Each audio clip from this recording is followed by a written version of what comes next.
Ku soo dhawaada barnaamijkii aynu uga hadli jirnay deegaanka. Maanta waxaynu ka hadlaynaa mowduuca biyaha. Biyaha waddankeena ku jira waxay aad ugu badan yihiin dhulka labada webi ay maraan iyo buuraleyda silsiladda Golis ee Calmadow oo iyaduna hodan ku ah durdurro dabiici ah. Hase yeeshee waxaa intaas sii dheer biyaha dhulka hoostiisa ku jira oo aan xaddigooda la aqoon, daraasadna weli lagu samayn. Xog ururin ay samaysay hay'adda UNDP 1998 waxaa lagu sheegay in biyo la'aanta waddankeena ka jirta ay tahay mid aad u baaxad weyn. Tusaale ahaan, inta badan waxaa dhacda in qabaa'ilku ku dagaalamaan ceelasha xilliga abaarta ay tahay. Dhibaatada biyo la'aantu waxay sababtaa in xoolo iyo dadba ay ku waxyeeloobaan xilliga abaarta. Hay'adda horumarinta bini'aadantinimada ee Jimciyadda Quruumaha ka dhaxaysa ee Soomaaliya waxa ay xustay in qiyaas ahaan biyaha nadiifta ahi in ay hoos ugu dhaceen 2,500 oo cubic mitir intii u dhaxaysay 1950kii ilaa 1990kii. Waxaa la saadaaliyay in biyaha nadiifta ahi ay sii yaraan doonaan sanadka 2025, waa sanad kadib, qiyaas dhan 363 cubic mitir. Xog ururintan waxaa samaysay hay'adda UNDP sanadku markuu ahaa 2001.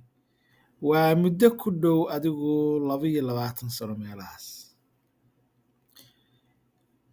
Biyo la'aanta ama biyo yarida waxaa sal u ah dhowr arrimood oo kala duwan, loona kala saari karo kuwa dabiici ah iyo kuwa aan dabiici ahayn, kuwa ay dadku sababaan iyo kuwa aysan dadku sababin.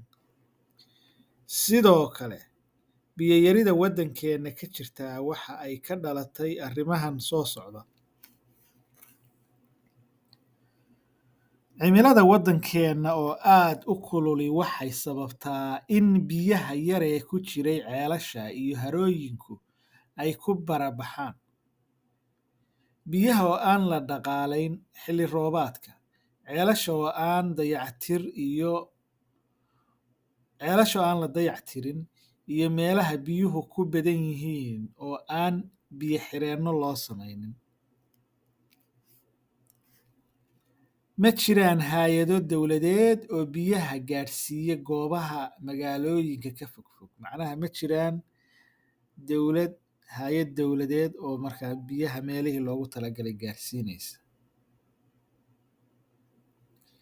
Tirada roobka da'a oo aad u yar ayaa iyana sababta biyo yarida. Uumibaxa biyaha oo aad u fara badan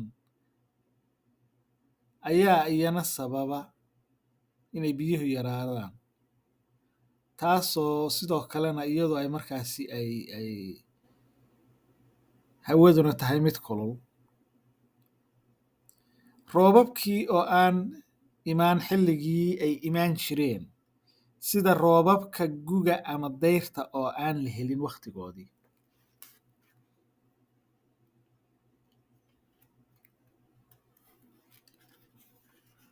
Arrimahan aan kor ku soo sheegay waa kuwo ku kooban waddamada dhaqaalahoodu liito isla markaana ay hawadoodu kulushahay, sida dalal badan oo qaaradda Afrika ku yaala, Bariga Dhexe, qaybo Aasiya ka mid ah, iyo Koonfurta Maraykanka, Latin America.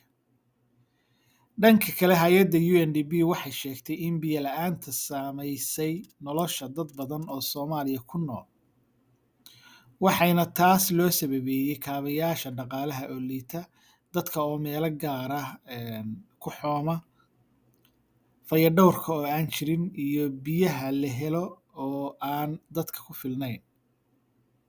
Maqnaanshaha biyo nadiif ah oo ammaan ah ayaa ah cunsurka ugu weyn ee keena dhimashada dad badan, gaar ahaan carruurta da'doodu ka yar tahay 5 sano. Intaasaan kusoo koobaynaa maanta. Insha Allah la socdo qaybaha kale ee barnaamijkeena deegaanka.